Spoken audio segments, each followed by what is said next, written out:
আজি বিলাকীপাৰত গোৱালপৰীয়া লোকগীতৰ সম্ৰাট প্ৰয়াত গায়িকা প্ৰতিমা বৰুৱা পাণ্ডেৰ 23 সংখ্যক মৃত্যু বাৰ্ষিকী উপলক্ষে BLP Live 24 ষ্টুডিঅ'ত এক আছুতীয়া সাক্ষাৎকাৰ অনুষ্ঠিত হয়।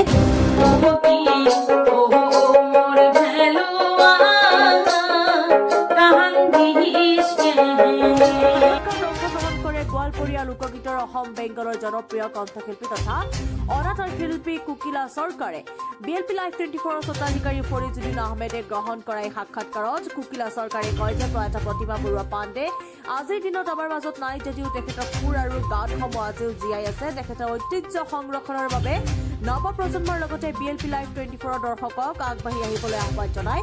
সাক্ষাৎকাৰৰ সময়ছোৱাত শিল্পীগৰাকীয়ে প্ৰতিমা বৰুৱা পাণ্ডেৰ কেইবাটাও জনপ্ৰিয় গোৱালপৰীয়া লোকগীত পৰিৱেশন কৰি নৱপ্ৰজন্মক লোকসংগীতৰ প্ৰতি আগ্ৰহী হ'বলৈ উৎসাহিত কৰে।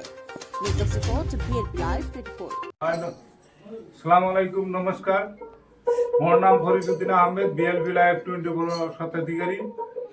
মই আজি প্রয়াত শিল্পী গোয়ালপাড়িয়া লোকগীত শিল্পী সম্রাট প্রতিমা পাণ্ডের মৃত্যুবার্ষিকী উপলক্ষে আজি আমার BLP Live 24 স্টুডিওর মধ্যে আমার অসম বেঙ্গল জনপ্রিয় শিল্পী কণ্ঠশিল্পী তথা অনাতাঁৰ শিল্পী কুকিলা সৰকাৰ তেওঁক আমাৰ মজিয়াত মাতি আনিছোঁ।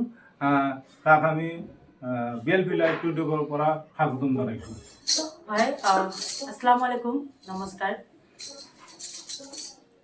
আজি 33তম মৃত্যু দিৱস। কি ক'ম, আমাৰ প্ৰয়াত প্ৰতিমা পাণ্ডে বৰুৱাৰ আজি দিনটাতো আমাৰ মাজৰ পৰা হেৰাইছে আমাৰ প্ৰতিমা পাণ্ডে বৰুৱা।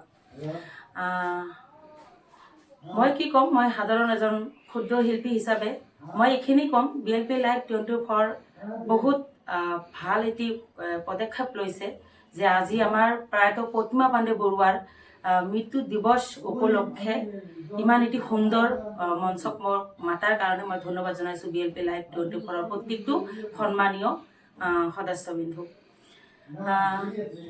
মই আপোনাক জনাইছোঁ যে প্ৰতিমা পাণ্ডে বৰুৱা তেওঁ যে গানবিলাক গাইছে তাৰ এটা গান আপুনি কোনটো গান ভাল পায় সেইটো অলপ ক'ব আৰু ৰাইজক আমাৰ BLP Live 24 দৰ্শকক শুনাবলৈ আমি। তেখেতৰ বহুত গীত আছে, তেখেতৰ ইমান গীত মানে শেষ কৰিব নোৱাৰোঁ।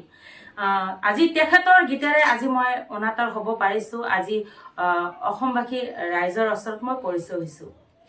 তেখেতৰ খুবেই এটি ভাল লগা গীত আমাৰ প্ৰয়াত প্ৰতিমা পাণ্ডে বৰুৱাৰ খুবেই এটি ভাল গীত, আজি কতদিন আসিবে মোৰ মাহুৰ বন্ধু। এইটো গীত মই বহুত ভাল পাওঁ। আৰু এটা গীত আছে দুধমিতা দয়মিতা, এইটো গীতেৰে আজি মই আৰম্ভ কৰিবলৈ বিচাৰিছোঁ। সেই গীতৰ কিবা ফূৰ্তি উঠিলে মোক ক্ষমা কৰি দিব। ধন্যবাদ।